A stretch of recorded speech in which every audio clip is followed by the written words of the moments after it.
Daf Yomi for the month is sponsored by Mr. and Mrs. Moshe and Susie Feder. Lili Nishmas, Mrs. Feder's father, Simcha Aryeh ben Yosef Tzvi, whose yahrzeit was on the 17th of Iyar, announcing that tonight is the lecture series for Shevuos night. Tikkun Leil Shevuos is tonight at Kahal Yereim. And so if this video gets posted before that, which it shall, so then you should be aware to come to hear me reveal the secrets of Nasa v'Nishma from midnight to 12:45, then have a cup of coffee, and then regenerate, and then hear Rabbi Jax tell you if you will win the inner war with a carrot or a stick, which is important to know. You can also head off to Daf Yomi if you'd like. We're going to catch up, make sure that we're on pace so that we don't fall too far behind, because we've got, we're Monday off, we're Tuesday off. That is important to note for the Daf Yomi listeners who use the video, is that there will be no video for that shiur, unless we do a separate, some like recording afterwards or something. But hey, you know what? That's what happens with Yontif. And then Rabbi Gislason will provide us the home stretch with Rus, the twisted road to redemption, and how to navigate it. You should come. You should participate. And then you'll have plenty of time to go home and get the nap afterwards before coming to davening at 9:15. We are 9:45. 9:45. Yeah, even better. Yeah, 9:45. My goodness. Wow. Can't get that. That's a great schedule. Yeah. Okay. Now, and that's a good schedule anyway, because the halacha is chatzi l'Hashem, chatzi l'chem. You spend half your day doing holy and spiritual things before you do the other half of the day for your own things. So you get started at davening, you wake up, you get started at davening 9:45. You'll be in davening until half the day, and then the rest of the day is yours. Enjoy it. We will finish off this piece about Rava, who was discussing the circumstance, and we would compare it to computer programming, the if-then statements, right? Rava was discussing if you have two objects and one activates the shvuah for the other. Right. So last time we had mentioned that if one was the conditional item and one becomes the prohibited item, what circumstances under which that the condition would be started in order to create the prohibition of the other. And this next few lines is making my brain explode. So I'm going to read them, and I will hopefully say them right. But I will say I went through them a dozen times at least, and still, it's like I think I understand it, and then I say it, and I go, that's not what it says. But we'll try. Okay, we'll use the Mesifta for help because it's a crutch, and I need it. This Gemara. Tla'an zubazu. We're on Kuf. Thank you. Chav Chesam Abeis, you should say. Chav Chesam Abeis, and we are Tla'an zubazu, fifth line down. Tla'an zubazu. Right? So if we're going to compare, let's say what happens is he's got two loaves of bread, and he says he makes the two dependent on each other. So he says like this: Lo ochel zu im ochel zu. He says about the first loaf of bread, I won't eat this one if I eat the other one. But lo ochel zu im ochel zu. And then he goes to the other loaf of bread. He said, I won't eat this one if I eat the other one. So now, in this case, both become the conditional ones for the other one. So whichever one he eats first, that's going to establish the prohibition on the second one. And when he eats the second one, it'll establish the retroactive prohibition on the first one. Now, the achol zu bizdon atzma. Now he comes up to the first one. If you don't understand, don't ask me questions. No, I think I do. You see what's going on? Yeah, you can see where this is going, okay? The achol zu bizdon atzma. Then he goes to the first loaf, right? And he eats it, right? And when he eats the first one, so then he's aware that this eating is going to, he knows that if he eats this loaf, it is the prohibited loaf based on the what's going to be caused by the other one. However, he forgot that he's also triggering the prohibition on the second loaf. That's the part he forgot. And then he goes to the other loaf, Bizdon atzma ubeshigigas chaverta. Then, when he eats the second one, he also remembered that he wasn't going to eat it I shouldn't eat this one if the other one got eaten. However, he forgot that by eating this one, he's activating the prohibition on the first one. Okay? So what he remembered was this loaf is going to be prohibited, but he forgot that by doing this eating, that he's activating the prohibition on the other one. In this circumstance, putter, he's going to be exempt on both of them. And the reason why he's not obligated for the first one, right? Because even though when he ate the second one, he did it with a shogeg, he forgot that he was going to be activating the prohibition on the first one, that the eating, which is the part that has to be b'shogeg, wasn't done b'shogeg. He ate it b'mezid, right? He knew that if I eat this one, it's going to be prohibited, and therefore he can't be liable for a korban if his eating was intentional. And the second one is exempt, right? Because even though he knew he can't get malchus for the second one, why? Because when he ate the first one, which is creating the prohibition on the second one, so he didn't even remember the condition. So therefore, the shvua doesn't work because of the technicality of adam b'shvua, that when you take the oath, you need to be aware that the oath that you're taking is effective. If you're not, that oath doesn't work. So therefore, by eating the first one without an awareness, it doesn't create the prohibition on the second one, and hence he can't be liable for the second one either. Yeah, don't ask, please, because I'm not going to be able to answer. I'm not going to be able to say it again. I'm telling you, I'm not going to be able to say it again. Then, okay, this is when you can go back and rewatch the video. Hopefully I said it right, because if I say it 3 times, I say it differently each time. That's what keeps happening to me, because there's a way that Rashi understands it, and then Tosfos has to explain how Rashi understands it, and then there's a different way of understanding it, and each way I think I understand a different way each time, because it's hard to read the Gemara. Okay, now, on the other side, okay, let's say he eats this one, but he forgot that it isn't going to be itself prohibited, but he remembers that it activates the prohibition on the opposite loaf. Okay, now he does the same thing to the other one. So now he's chayev, he's going to be liable for the korban for the second loaf. The second loaf, why the second loaf? Because then it all works out. When he ate the first loaf, he was aware that he was activating the prohibition on the second loaf. And then when he ate the second loaf, he did that b'shogeg. He ate the second loaf, forgetting that it was prohibited based on the first loaf. Hence, that's the perfect case for the korban. However, the other way does not work, because when, right, the second one, when he ate the first one, he remembered that he 1 second. Okay, but on the eating the first one, he's not liable. Why? Because when he ate it, he did not remember that it would become prohibited by the activation of the second one, and so therefore, the second one. So therefore, when he ate the first one, it was still in the status of being permitted. That can't work as adam b'shvua. He can't be considered liable for violating an oath for which he has already forgotten, because when he ate the second one, he was not aware of his prohibition, the prohibited status, and forgot that it was related to the second one.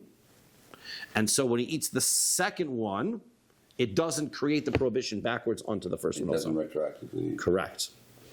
Okay, so I know that part, that's really the hardest part. I can say that again if you want. So let's do that again.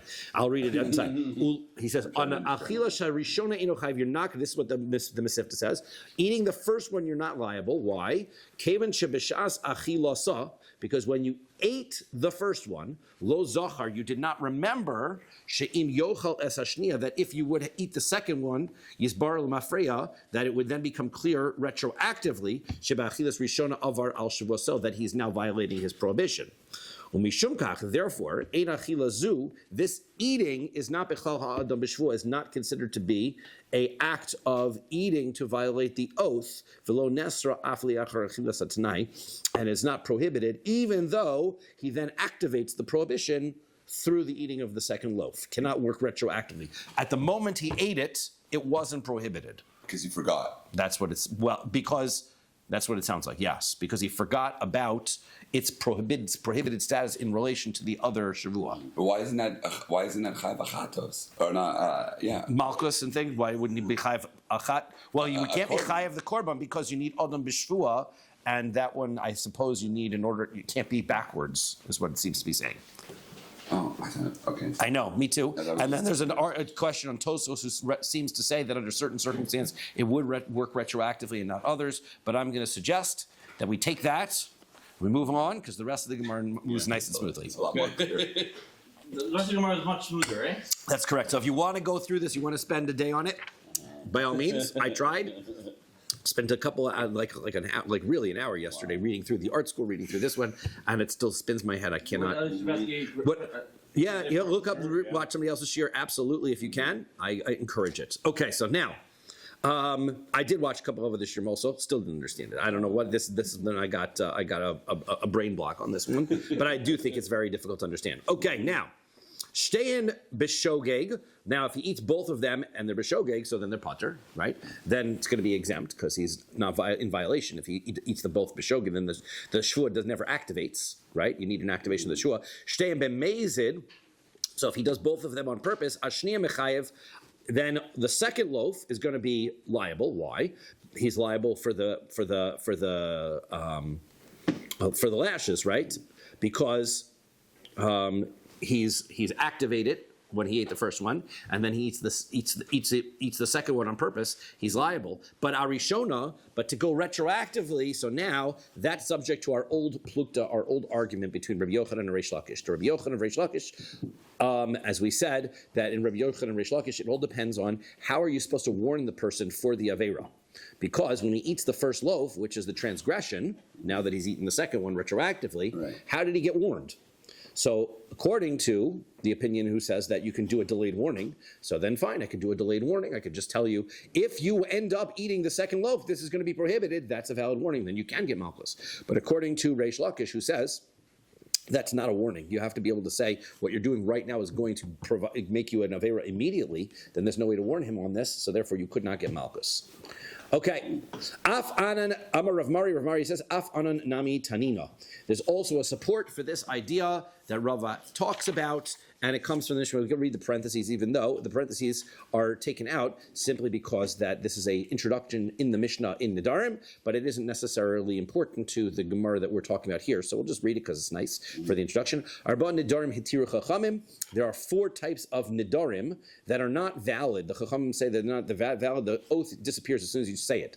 Nidre zeruzin, if you take a neder in order to encourage you, just to push yourself to do something, right? Nidre havai. He says a neder that is meaningless, right? Nidre shgagos, a neder which is b'shogeg, right? Which you negligent, like the type that we're discussing now, and nidre onsin, and also a neder where you think you're correct but you're not. Right, so they're parallel some of the cases that we've already seen. Let's talk about nidre shgagos ketzad. So then the Mishnah says, let's talk about what is a type of a neder b'shogeg. So konem im achalti v'im shasisi. Person takes a konem. He says, if I had eaten or I drank, v'nizkar she'achal v'shasa. Then he realizes that he ate and drank. So she'eni ochel she'eni shoseh. So he's going to make a konem for the future. This will be prohibited upon me if I don't drink or if I don't eat. Shachach, and then he forgot about it. V'achal v'shasa, and he ate and drank. So then that's mutter. Those are cases where because the oath did not get violated on purpose. Right, so then that's going to be that oath is not valid. The neder, not an oath. The neder is not valid. The Tani Allah, and we explained about that. Shem shenidre shgogos mutarin, kach shvuos shgogos mutaros. That just like when you have a circumstance, neder and shavuos have the same halacha. So just like when a neder doesn't apply because it doesn't fulfill the obligation of Adam b'shvuah that we had discussed, that you need the oath to be taken with awareness and knowledge. Otherwise, the neder is immediately nullified. That's the rule by shvuah as well, that you cannot wind up taking a shvuah through a mistaken understanding. Right? If I thought I said I ate. I didn't realize I made a mistake. I really didn't, right? That's a mistake. That shvuah doesn't count, right? That's what we've discussed. So if I've made a mistake, that's not a violation of a shvuah. That's a non-shvuah, right? Okay, onward we go. Now, Eifa. This is a little bit simpler now. Eifa Tani, but it's more fun. This is not necessarily something. These are a couple of brain teasers, but they're interesting. Eifa Tani Shevuos Bei Rabba. So Eifa was teaching the rules of Shevuos by Rabba's yeshiva. Paga Bei Avimi Achuha. Achuha, right? So then Avimi, his brother, Achuha, right? Avimi's brother came along. And so he's going to Check with Eifa, see how well he knows his stuff. Amar lei, so he says to his brother, Shevuos shelo achalti mahu. Let's say a person says twice, I take a shvua that I did not eat, past tense, shvua that I did not eat, past tense. Now this is brain teaser one. These are the great critical questions. Mahu, what's the halacha? So what are we going to say? Make the call? He takes the shvua shelo achalti twice. Right. So therefore, we're going to suggest that he should only be liable once, right? Right. So that's what Eifa says. Amar lei, enu chayiv elachos. You're only liable once. Amar lei. So Avimi says, gotcha. Ish debashta, you've made a mistake. Hare yotza shvua l'sheker. So he says, look, what happens is he says, in a future tense oath, you're right. If you make multiple future tense oaths of the same type, you're only liable to one of them because only one of them can fall. But past tense oaths, I'm lying every time I say it. I take an oath I did not eat. That's a violation, period. Oh, we said that. Then if you do it past tense again, you're violating again. It's not the same thing as a future oath, right? Tricky is like picking the Eifa, like you understand, you're right. It sounds very much like the same case, but it's not the same case. So therefore, that circumstance would be liable twice. Okay, so he says, how about this one? This one we sort of touched upon in the past. Shvuah shelo ochel teisha ve'eser. He says, first he's going to take an oath that he won't eat 9, and then he goes, I won't eat 10. So what about in that case? Sounds like what we call the a iser kolel, right? He's adding on, right? So therefore it should be 2. So he answers, chayav al kol achas v'achas. You should be liable to each one. Right. So amar lei, ish tabashta, you've made a mistake again. Right? Why? E teisha lo achil, eser lo achil. He says because 9 is actually more inclusive than 10. You can't eat 10 until you've eaten 9. So therefore, when the first oath is 9 and then the second oath is 10, you haven't added anything on. Right. So therefore, rather, it's got to go the other way. So he asked him, Shvuah shelo ochel eser v'teisha mahu. What if he went the other way? He said, a shvuah that I won't eat 10 and then goes to 9. What about that case? So he says, Eino chayav elachas, you're going to be liable to 1. He says, Amar lei, ish tabasha, that's a mistake. Because eser hu delo ochil was, because at first, the first oath is I won't eat 10, ha teisha miha ochil, which means I can still eat 9. And so therefore, the second oath that says I can't eat 9 is actually more inclusive. That's what's tricky, right? You're thinking that the higher number is adding on to the Isser, but really the lower number adds on to the Isser. And that's why you have to look at it that way. Amar Abaye, Abaye says, Zimnin de mishkachas lo lahod de ifa kedemar. So he says, da Amar Rabbi says, sometimes the case of that Eifa would be correct. There's certain circumstances where this 9 and 10 case, you might actually be liable to 2, right? He says, for example, like Rabbi said, 9 and no more, or 10 and no more. If he says 9 and 10, he could be liable to 2 korbanos, even though theoretically we said 9 and 10 is inclusive of 9, that it wouldn't create a second tavera. There is a circumstance where it could. That's what Abai is saying. And here's how it works. Damar Rabba said, Shvuah shelo ochel te'enim va'anovim. Let's say a person takes an oath. I will not eat figs and grapes. Okay, that's 2 separate oaths, figs and grapes. V'chazer va'amar, then he says a second shvuah, shelo ochel te'enim, I will not eat figs. Okay, so now it seems like, right, the figs are already included in the first oath. So we're on chav tesam aleph, v'achel te'enim, so he eats figs. Okay, so now that he eats figs, he's violated 1 oath, because you can't double up, okay? V'hifrish korban, so what does he do? He then starts to get his korban ready. So he sets it up. This is my korban for my avera that I violated, my korban olav I violated. Here's my for eating the figs. V'yachar kach, now after he already separates off the sacrifice, achal anovim l'chudaihu, he eats grapes by themselves. So then, okay, so now, havilahu anovim chatzi shir. The first oath was, I will not eat grapes and figs. Okay, so he didn't eat grapes and figs. He only ate the figs, so he didn't violate the first oath. But then the second oath, he eats the figs, so he violates the second oath, so he already separated that off. But now... That means you'll be chayav 2, no? So you were going to be chayav 2 in that case. Well, when you ate the figs, you're only liable to 1, right? Because he didn't eat both. Then he's already satisfied, he's already taken care of the figs, because he's already taken a korban to take care of the figs. Then he goes back and eats grapes. Now, are we saying that the fact that he eats grapes activates the first shvuah now because now he's violating? The answer is no, because he already took care of the figs problem when he took the korban for the figs. Therefore, by taking care of the figs, now he goes back and eats grapes. He hasn't violated either Aveira, again, the second time. Doesn't the Shevuos continue to go on? Like, meaning he broke it once. So there's the Chiddush of Rabbi. The Chiddush of Rabbi is once you bring your korban, Right.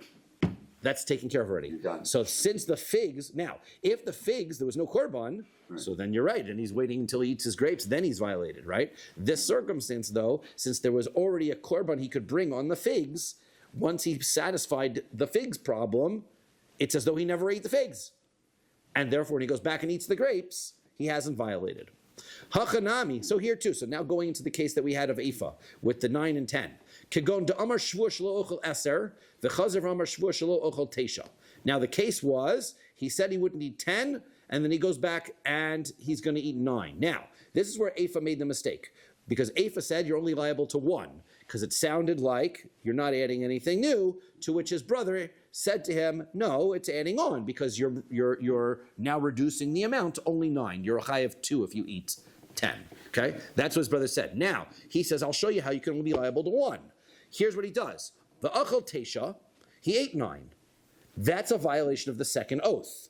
So what does he do? V'hifresh korban. So he separates the sacrifice in order to take care of the 9 that he ate. So achal asiris, then afterwards he eats the 10th one. So havile asiris chatzi shiur, the 10th is only a fraction of the full amount that he would need in order to violate the prohibition. We don't connect it to the other 9. No, but if he ate 10 more. If he ate 10 more, then he'd be liable again. Right. So That's correct. That's correct. Right. The point is that the statement of Eifa, the last statement of Eifa, where he said, right, he asked Eifa the following questions, right? If you said 9, then 10, are you liable to 1 or 2? And Eifa said 2. He goes, no, that's 1. Then he said the other way around. If it's 9, then if you said 10, then 9, how many? And Eifa said, you're not liable to 1. He goes, no, that's liable to 2. But Rava comes up to defend him, and he says, there is a circumstance you can only be liable to 1. Right? If after eating the 9, you brought off a sacrifice, then that can take care of the other 9, and you don't have to bring a sacrifice for the 10th one that you ate. Right. So the korban is a big reset button. That's correct. The korban's the reset button. That's exactly right. Right? But it starts again. That's basically what Then it saying, starts right? again. That's correct. It starts again. Says the Mishnah, Ezo hi Shevuos shav. Okay, we've talked about Shevuos bitui a lot now. We talked about Shevuos sheker, right, and the concept of Shevuos sheker. So now we want to know. We talked a little bit about Shevuos shav. Let's finish off the parak talking about Shevuos shav for a moment. What is a Shevuos shav? Nishba lishanos es hayadua la'adam. If he swears to contradict that which is clearly known to everybody. For example, Amar alamud shel even shehu shel zahav. He says this pillar, which is made of stone, is really made of gold. V'ala ish shehu isha. And he swears that this man is a woman, right? V'ala isha she'ish. Or he says this woman is a man, okay? You swear to that, that's a Shevuos shav, not true, okay? Nishba al davar she'i efshar lo. If he swears on something that's impossible, right? For example, he says, Imlo ra'isi gamol sheporeach be'ovir. If he says, I swear, which sounds like that, these fruits are going to be forbidden to me if I have not seen a flying camel. Okay? So now, he doesn't want the fruits to be prohibited upon himself, but he's making this oath. It sounds like he's making this oath based on the flying camel. That is ridiculous. Shevuos shav. Okay, but we'll discuss 2 different perspectives on how to explain this line as we get to the Gemara on Beis. Or I didn't see a snake so big that it was as large as a beam from an olive press. They had big, huge beams of olive presses, and there's no way snakes could get that big. Amar le'edim, if he says to witnesses, bo'oveheiduni, he says, come and give a testimony for me. Shvuah shelo neidcha, and they take a shvuah, that I don't have any testimony for you. Nishma levatel es hamitzvah. So then, right, what you've done is you've taken an oath to nullify a mitzvah. That is a Shevuos shav, right? Because you can't take a shvuah to nullify, right, the mitzvah. Shalol laso sukkah. Other examples. He swears not to build a sukkah. Shalol li tol lulav. I'm not going to take a lulav. Shalol laniach tefillin, or not to put on tefillin. Zuhi shvuah shav. Those are examples of a shvuah shav. You have a mitzvah, you swear not to do it. Shvuah shav. Shechayavin al zedona malchus. The rule of a shvuah shav is if you do it b'mezid, you get malchus. Val shigagosa potter. But there's no korban for shogeg, right? Only shvuah sheker, shvuah bitui that we talked about is a korban olavi oreid. A shvuah shav is not a korban olavi oreid. Shvuah she'ochel kikar zu. Somebody takes an oath, I will eat this loaf of bread. Shvuah shelo ochlena. So, or shvuah, and then takes an immediately following, takes another shvuah, I will not eat it. So now, what's he supposed to do? He took an oath he's going to eat it. He took an oath he's not going to eat it. Harishona shvuah bitui. The first one is a shvuah bitui, right? He swore he's going to eat it, right? So vashniya, the second is shvuah shav. The second one is a violation of swearing against a mitzvah.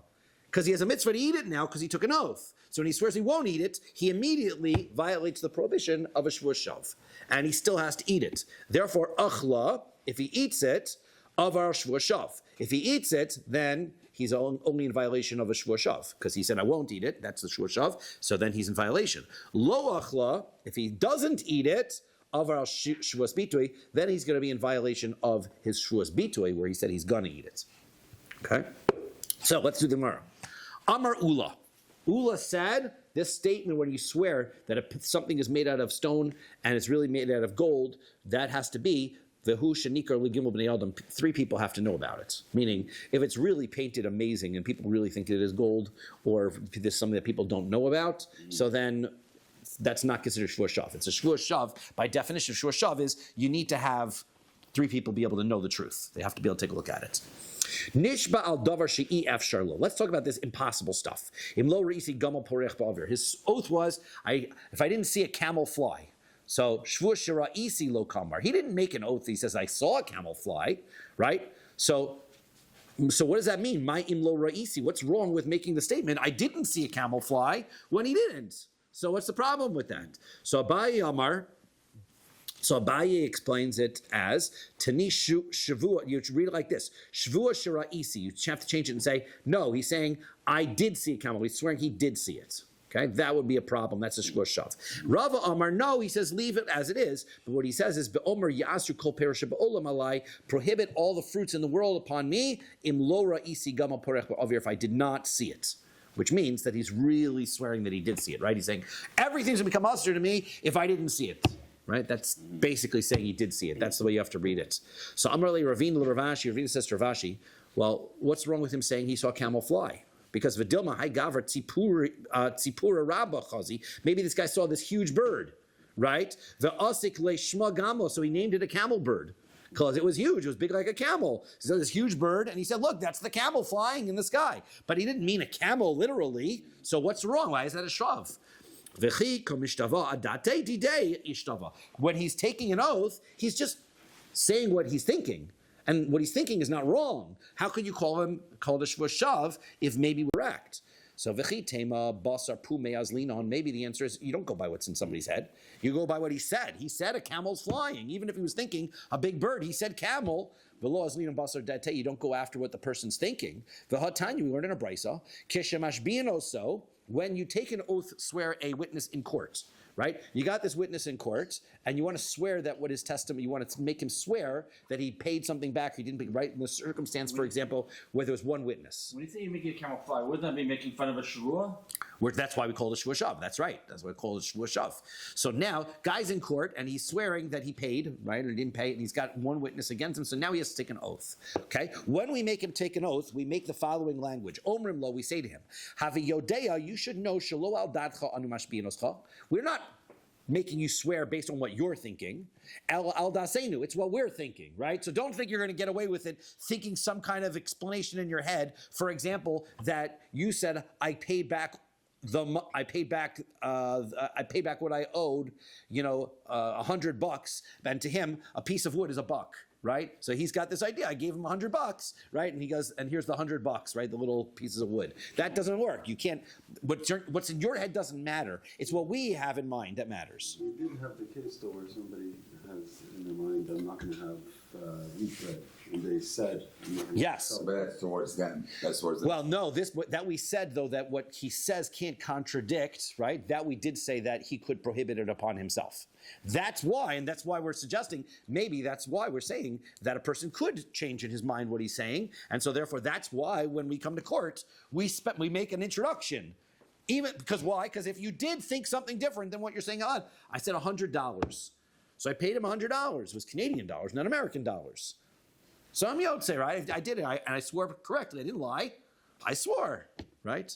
Or Australian dollars. I don't know whichever one is the lower one, right? Euro. So, well, he didn't say euro because the oath was dollars, right? That's the point. So therefore, they say to him, you know what we mean. We're being very clear about what we mean. If you mean something else in your head, that's irrelevant. Okay, that's what they tell him. Now, why? Why do we do that? Because it must be that if he did have something else in his head, then that would change things. So therefore, this is the question. Why is it a shua shav if he calls that bird a camel? Right? It was in his head. He thought it was a camel. He called it the camel bird. I don't understand because a lot of these things go forward before they go to court. Is that correct? Like if I owe Jeff $100 and Yep. I had that Shevuos and I paid him the Canadian, right? Once it's done, is that something that goes to court and then it's retro? Well, he's claiming that you never paid. Right. So that's when it goes. That's to when it court. goes to court. That's when it goes to court. Correct. That's what you ask for a tax receipt. If you ask for a tax receipt, then there's proof right there. So that's what you're saying here, is that they lay down the ground rules before he gives his. Correct, exactly. So that he won't wriggle out of it, because it sounds like there's an opening to wriggle out of it by saying I was thinking something different. So if you ask for a Right. tax receipt, that's proof of payment right there. So therefore, Ella al dasein of al das basin. We said no, it's based on what we're thinking. What basin says. My time. Well, why do they do that? Lav mishum damrinan dilma is kundri yahivle ve'asik lehu zuzeh. Maybe we're worried that he's going to give him some of these wooden tiles, and he happens to call them zuzim. And so when they ask, did you pay back 100 zuz? He's going to say, sure, I did. But he paid back 100 little tokens and not real money. Dechi kamishtava adate dide, because he's swearing what's in his own head. So kamishtava, and that's how he's swearing. Lo, no, that's not what's going on. Hasam, the reason why, you're right, that's not going to work. You can't swear to something that's in your own head that contradicts what he says. That's not going to work. Even in the case we had before, what he swore was an incomplete statement. It wasn't clear what he had in his mind. If he swore against what was in his mind, what he said out loud was going to work. Right? Or actually we said if it was what was in his mind contradicted what he said out loud, we said neither of them worked. Right? That's what we said. But now, here, Hassam, in the case of the court, he can't get away. You're right. He's not going to be able to say, I was thinking pieces of wood and I said zuz, because that's what I call them. That you can't get away with that. Why? Because, so then if that you can't get away with it, why are they making this whole introduction? Mishum kanya de Rava, because of the case of the staff of Rava. And that was a great case. What happened was there was a fellow who owed a certain amount of money. Let's say he owed $100. And so the guy said, you have to pay it. And the guy says, I paid it. He goes, okay, you have to take an oath. So he says, fine. Before I take my oath, do me a favor. I just want to be able to stand up straight. He hands this cane to the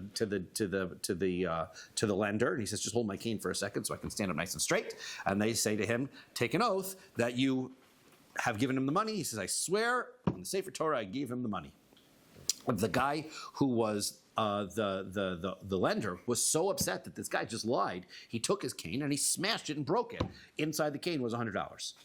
So therefore, what the guy did was he swore correctly. I gave him $100, expecting the guy was going to give him the cane right back after the oath, and that was his solution, right? He swore truthfully. So therefore, that's why Basin comes and gives him this whole introduction, not because he's going to have something different in his head, but you don't know what trick this guy's pulling. So therefore, we make sure that we're clear that what we mean is what's going on here in Basin. The fact that he gave the guy the cane with $100 within the cane, Yes. takes the money back. Oh, but when he took the oath, he swore that he gave him $100, and he did. Doesn't the $100 belong to the other person now? It should. Yeah. But then he's going to give it back to him. So this was a trickster, right? There's a guy telling trick. Very sharp. Okay. Toshma. Come listen. So v'chimatzinu kishehishbia Moshe es Yisrael. Now, 1 second. We're going to try. So therefore, we're going to see that that's why this doesn't work. The guy, it's a Shevuos shav, and he says it's a camel because you can't just say whatever's in your. There's no such thing as saying, well, I meant it was a bird, it was a camel. But no, when you say a camel, that's a Shevuos shav. Okay, well, if that's true, we find by Moshe Rabbeinu. When Moshe Rabbeinu told Bnei Yisrael, he says to them, Amar Lehen, he says to the Jewish people, Du'u, you should know, Shelo al daschem ani mashpi'eschem. I'm not swearing you based on what you're thinking. El al das hamakom val dasi. It's based on what Hashem thinks and what's on my mind. V'amai. Why does Moshe Rabbeinu have to give Bnei Yisrael this oath? Lema lahu kaimu my da'amar eloka. You just have to keep whatever Hashem says. Lav mishum demaskia dadtaihu avodos kochavim. Isn't it because they could have thinking to themselves, do what Hashem said, do what Eloha says, and Eloha could be avodah zarah, right? And because we say that the word of so therefore they were thinking God, and they were thinking in their head, sure, my God means something else. No, that's different because mishum davodos kochavim nami kriya Eloha. Because no, there actually is a fact that the word Eloha could be used to be avodah zarah. So he couldn't say swear by Eloha because that indeed could be construed as avodah zarah. Dichsev, as the pasuk says, Elohei kesef. Eloha means God, right? Elohei kesef, Elohei zahav, right? Gods of silver and gods of gold. But they don't, therefore the word Eloha couldn't be, Moshe couldn't use that language. V'leim Elohu, so why does Moshe tell them, Kimu Torah, you have to keep the Torah. Why do you have to tell them this whole speech? So he says, Chada Torah, because then they would only keep one Torah, right? There's Torah Shabbat Pet, Torah Shabbat and they'd only keep one Torah. That wouldn't be sufficient. V'leim Kimu Shtei Torah, so why didn't he say keep both Torahs? So the answer is Torah's Chatas for Torah's Asham. So he says because that could be included when the Torah talks about introducing each of the sacrifices. It says those Torah's Chatas, those Torah's Asham. Then it could have been talking about that they will keep those sacrifices, but not the whole Torah. So why doesn't he say to them, Kimu kol Torah kula? You've got to keep the whole Torah. The answer is because avodas kochavim. Then it might have just meant that they won't worship idols. Because Damar Mar said, Chamur avodas kochavim, that avodas kochavim is so severe. Shekol kofer ba kimode bechol Torah kula. That anybody who worships idols is as though he is abandoning the entire Torah. So therefore, even if they keep the entire Torah, then maybe they would have just been swearing to not do avodah zarah, not any of the other mitzvahs. V'leimalu kimu mitzvah. So maybe they should have said, then you keep the mitzvah. So it says chad mitzvah. So then maybe would have kept one mitzvah. So kimu mitzvos. So keep the mitzvos. So tarti, then only keep two mitzvos. So okay, kol a mitzvos kulon, keep all of the mitzvos, right? So the answer is mitzvos tzitzis. Then they could have just kept tzitzis. Da amar Mar said shkula mitzvos tzitzis kineged kol mitzvos kulon. The mitzvos tzitzis is equivalent to keeping all of the mitzvos. Whatever they could have sworn to keep all the mitzvos, they would have just kept tzitzis, right? Ve'leim elahu kimu sheish meos v'sholosh esrei mitzvos. So tell them to keep all 613 mitzvos. So okay, so according to your reason, lemelhu al dativ al dasamakom lamali. So he says, okay, you're right. If that was the only issue, if this was the issue was in order to get them to swear, and you're coming with a different language that Moshe Rabbeinu could have used, so then Moshe Rabbeinu could have just said, swear based on what I'm thinking, not what you're thinking, right? He didn't need to add in the Hashem part. So therefore, why did he add in the Hashem part? Ella on Chaf Tasam Beis. Ella, the reason he did is kihechi delo tehave hafara l'shvusayhu. Moshe Rabbeinu was trying to make sure that they couldn't nullify their vow. This was going to be permanent, and it was turned into a public shvua by including Hashem in it. And a public shvua, we learned in Maseches Makos, you cannot go back on once it's made.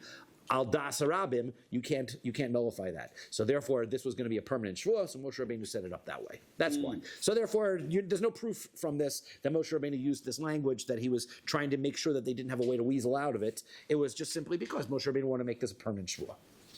Now, next is Vimlo Risi Nachash Kikoras Beis Abad. If I haven't seen a snake that's as huge as the beam on a olive press. So Villa, what do you mean? There's no snakes that are that large?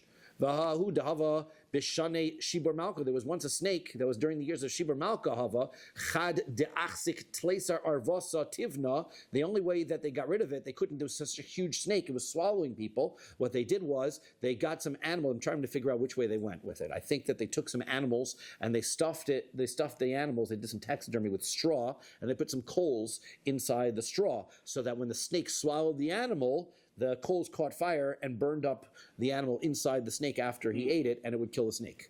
That was their method for killing the snake. I'm not sure how the oxygen helped, whether the oxygen was, but somehow I guess but that was what they did to this snake. They killed the snake this way, but it was a massively huge snake that was swallowing people. So therefore, clearly, it was as big as a olive press. We do have such snakes, right? There are that are huge, that are that big, and Anacondas. that's correct. They are that big. So therefore, this happened. So Amar Shmuel. So Shmuel said, "Betirif kuluhu nami mitrif." So he says, "Betirif." So he says the answer is they're similar in size to the olive press beam, but they're not similar in appearance. They're not spotted and speckled like a piece of wood. So the answer is kuli nami mitrif terfinon. So he says we have lots of snakes. Every snake has got speckles and things. In fact, that's their camouflage. They look kind of like wood. That's the kind of their camouflage. So the answer is beshegovo toruf. He says that their back has the speckle. I guess their speckling on the stomach looks more like wood, but the speckling on their back does not. The bottom line is they don't look like a beam of wood, right? They don't look like an olive press beam of wood. Taruf means speckled. I think so. Taruf means like to break something up, chopped up, which is like to take the splotches on it. They could translate it as menumarim, which is like a number, like a leopard, like spots. Yeah, spotted is how the Arshul translates it. Okay, Shevuos she'ochel kikar zu, right? Person takes the oath. He says, I'm going to eat this loaf of bread. Shevuos she'lo ochel, and then take a shvuah, I'm not going to eat it. Hash mishum shevuos bitu mechayev, mishum shav lo mechayev. So he said, well, if he swears that if he doesn't eat it now, so then, right, he swore to eat it. So we said he's going to be violation of his shvuos shav, right? So why is he only in violation of the shvuos shav? Shouldn't he be in violation also of his shvuos bita because he didn't eat it? So harei yatsa shvuah l'shav. So what happens? He says, I'm going to eat it, and then he says, I'm not going to eat it. So then if he does eat it, he says, I'm going to eat it, so he fulfills that vow. So he said he's violation of shvuos shav. But then we said if he doesn't eat, he's in violation of shvuos bita. The problem is, shouldn't he be also in violation of his shvuos shav? Because the shvuos shav was immediate. So he says, I will eat it, and then he says, I won't eat it. The I won't eat it is already a shvuos shav. So now if he doesn't eat it, he's violation of the shvuos bitui also. So the Mishnah should say he's in violation of both. So Amar Rabbi Yirmiyah Tani af al shvuos bitui. You're right. That's what the Mishnah means. The Mishnah means that if you swear to eat it and not to eat it, if you do eat it, you're still in violation of the shvuos shav. If you don't eat it, you're in violation of the shvuos shav and in violation of the shvuos bitui. Then you're going to be in violation of both. Says the next Mishnah. Shvuos bitui noheges ba'anoshim uvenoshim. Just in summary, right? This idea, this concept of the shvuos bitui, it applies to men and women. Bekrovim or rechokim. It applies whether you're talking about your relatives or your non-related people, right? You say that somebody, I swear my cousin is so-and-so or something like that. So that's going to apply as well. Biksher and psulin. It doesn't matter anything about whether you're liable to be a kosher witness or testimony, whether you're somebody who can testify or you can't testify. Bifnei beistin v'shlo bifnei beistin. It doesn't matter whether you're in court or you're not in court. Sounds like a lot of details, but that's because when we learn the first mission of the next parak, which is talking about shvuos ha'edus, this is the contrast, right? When it comes to shvuos bitui, doesn't matter. This is not a court issue. It's not an edus issue. Mipi atzmo, right? It's going to be, he can swear it himself, right? V'chayaven al zadono makos, and if you do it on purpose, you get malkos. V'al shigeg al korban olav yored, and if you do it b'shogeg, you bring the korban olav yored, as we've discussed. Shevuos shav, right? By shevuos shav, what happens? No haggis b'anoshim v'v'noshim. Shevuos shav that we just discussed, that's applicable to men and women. B'rechokim v'krovim, whether you're related or you're not related. B'ksher b'sulim, whether you're a kosher witness or not. B'fnei beistin v'shlo b'fnei beistin, in front of court, not in front of court. Umi pi atzmo, and also if you swear it on your own, you don't need it to be told to take an oath. V'chayaven al zadona makos, and as we just said, that if you do that, then if you do it on purpose, you get malchus. V'al shigegos al potter, and if you do bit shogeg, then you don't bring anything. Achaz zu v'achaz zu. So in both of these circumstances, both of these types of oath, hamushba bipi achirim chayav. Let's say he gets adjured. That's, I guess, the word that Art Scroll uses, right? Somebody says to him, "You swear to this," okay, and he repeats that and says, "I swear to it," right? Then he's liable. That's considered an oath. Lo achalti hayom, right? If a person says, I did not eat today, v'lo hanachti tefillin hayom, or I did not put on tefillin today, mashbiach ani, and you say, I'm making you swear to that, v'amar amen, and all he says is amen in that circumstance, he's chayav, he has violated the oath. He doesn't even have to repeat the whole statement. Just by saying amen, that's sufficient, because that's a shomeh ka'oneh kind of a thing, right? He's admitting to it, and so that's as though he has made the statement himself. Says the Gemara, Amar Shmuel, Kol ha'one amen achar shvua, anybody who says the word amen after an oath, kemotzi shvua mi pivdami, it's as though he made that statement himself. Dichsev, as the pasuk says, v'amra ha'isha amen amen. When it comes to the sota, the Kohen reads and says, that you were unfaithful or whatever, you swear you didn't do anything, and she says, Amen, Amen. She doesn't have to repeat the oath. She just says, Amen, and that's sufficient. Amar Rav Papa, Mishmei de Rava. Rav Papa says in the name of Rava, Masnisen ubraisa nami daika. You can also see this from a Mishnah and a Braisa. Diktani, there's a contrast between the two. Diktani, it says, Shevuos ha'edus noheges ba'anoshim velo b'noshim. When it comes to Shevuos ha'edus, the next one we're talking about, this is testimony. This is where somebody has testimony to be able to give, and they refuse to testify. They swear they don't know the testimony. So that only applies to men, it doesn't apply to women. Why? Because women never have testimony to give. Their testimony is never acceptable. Berachokim v'lo krovim, it only applies to people who are not related. Why? Because you can't testify about relatives anyway.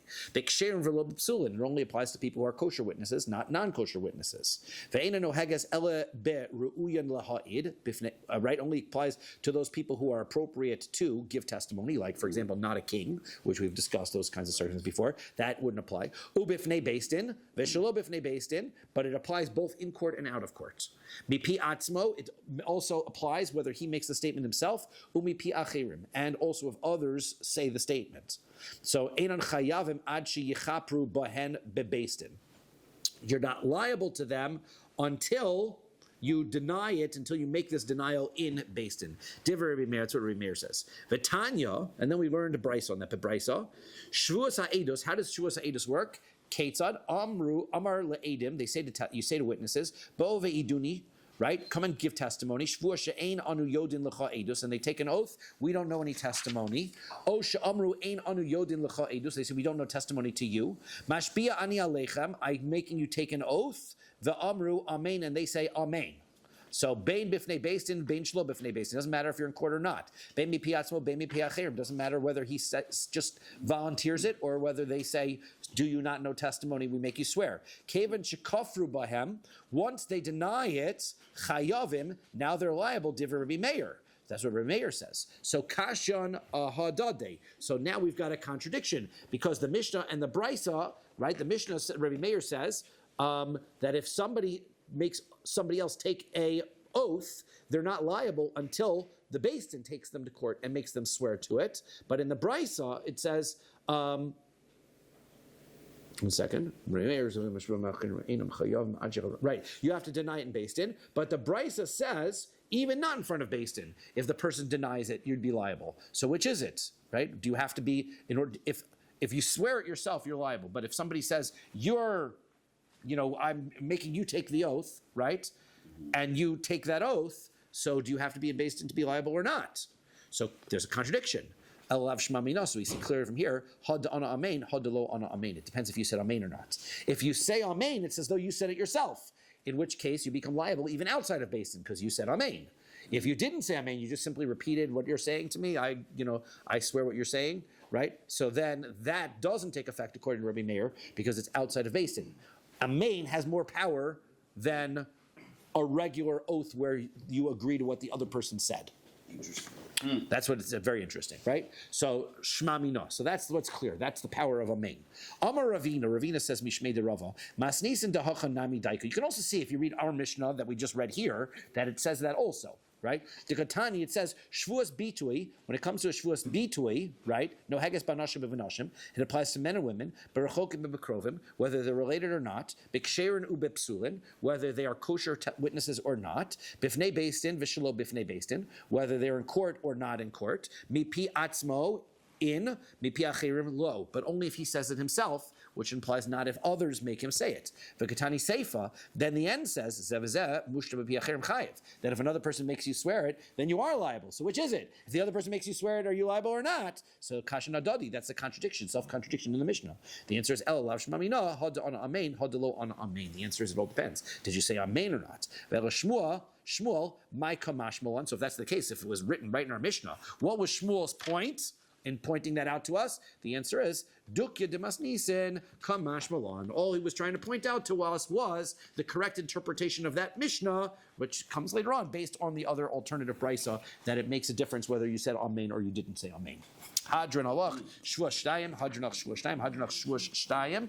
We move on to Perek, the fourth. Yep.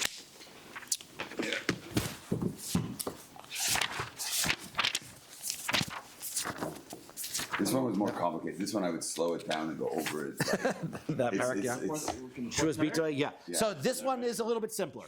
Okay, let's get started with something that's a little bit simple. But I feel like going back into the courtroom is easy because now we get the rules of courts. Right. Shavuos HaEdus, since we've done them so much, that's what's nice about it. You go through Sanhedrin, Makos, we know our courts pretty well now. Shavuos HaEdus, now we're talking about oaths of witnesses. Right? No haggis banash. This is an oath where you tell this witness, right? He says you've got to testify. The guy is a reluctant witness, and he swears that he doesn't know any testimony in order to get out of it. So now, Shavuos ha'edus no haggis banashim v'lo benashim. It only applies to men, doesn't apply to women. Berechokin v'lo bekrovin. It applies to people who are not related, not to people who are related. Beksherin v'lo besulin. It applies to people who are kosher witnesses, not to people who are not kosher witnesses. Veino no haggis ela beru'uyin laha'id. It only applies to people who are appropriate to testify, like we said, not the king. Bifnei based in front of the court, veshelo bifnei based in, and not in front of the court, mipi atzmo, from himself, or mipi achirim, and from others who are telling him to testify. As we said, he's got to say amen. Ein chayavin ad sheyachaf based in, right? Then if it's from others, so until it's in front of based in, it doesn't count. Divrei Rabbi Meir, it's what Rabbi Meir said. And of course, we had the other brisa where he said it does count, and that was what we said, because the other brisa is where he says amen. This is where he doesn't say amen. If he doesn't say amen, he has to deny it in based in. The Chacham and Ram the Chum say, no, we disagree. It doesn't matter whether it's himself or through others. So then, you have to deny it in based in, right? You make that statement outside of based in, you don't know testimony. It doesn't count, right? That's not going to be Shavuos HaEdim until it's in based in. You're liable in this case, right? Whether you do it on purpose, and also if you do it b'shogeg. Im zodon ha'edus. One second. V'chayavin al zodon hashvua v'al shigagasa im zodon ha'edus ve'enon chayavin al shigagasa. So he says, he's chayav a korban on al zodon hashvua, right? So he says because it doesn't say you're going to be liable to. I read that wrong. So you're going to be liable if you do this avera on purpose. You're going to bring the korban over yored. It doesn't say in the Torah v'ne'elam, like it said by the Shevuos Bitoy, that you had to become b'shogeg in order to be in violation. If you violate this shvua of edus, the punishment is going to be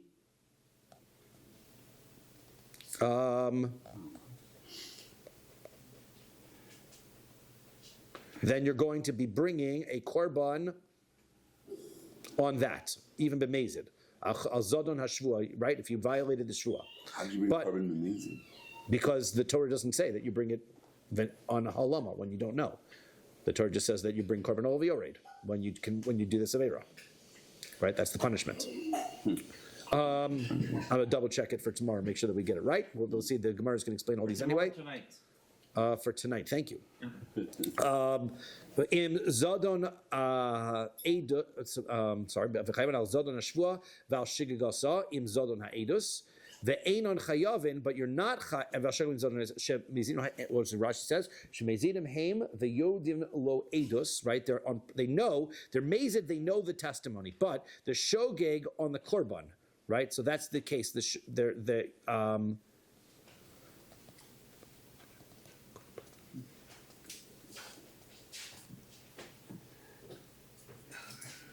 Yeah, I don't think I'm saying it right. Chayavin al zadon hashvua val shigagasa. You're chayav. What does the art scroll say there? How does that translate that in there? Witnesses are liable for a completely knowing violation of the oath. Okay, good. So that's what we said. Yeah. Or for its knowing violation together with the knowing denial of the testimony, but they are not liable for its completely unknown violation. Okay, so they're not liable for a complete, meaning if they in fact don't know the testimony, they have to know the testimony, right? So if they completely don't know that they know the testimony and they swear, then they're not liable. That's the circumstance where they're not liable. If they know the testimony, they are liable. If they know the testimony, but they don't know that there's an issur of an oath. It's an onus, it's considered. So that's considered an onus, right? If they think that they don't know testimony, but they really do, that's where they are off the hook. But if they know the testimony, they do it on purpose. B'mezid, we're still saying they're Korban, that's correct. That's what we're saying. Because I thought a korban was only b'shogeg. Usually that's the case. The Torah says, yeah. So the pasuk is, the whole Right. point of a korban, isn't it? Like, it's an accident. Dvarim Yud Tes, right? So we're going to see this pasuk. Can I have a chumash here? Chumash? Or we can just read it off the side. I don't have it on the side of mine here. Do you have a side on the side of yours? Which area?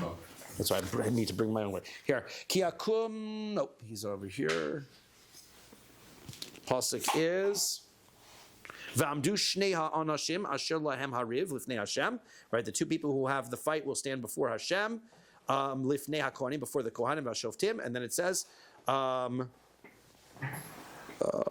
Doesn't quote the end part of that. Doesn't quote the end part. So okay, but if you take a look at that psukim there, we'll do that for homework. We'll read tonight. Yud Dvarim Yud Tes Yud Zayin, because we only have a minute until we go to diving. But the bottom line is, yes, if you it says testify because you're told to, and if not, you're chayav a korban olav yored, and it does not say the nel amimenu because you forgot that you knew the testimony or you didn't know.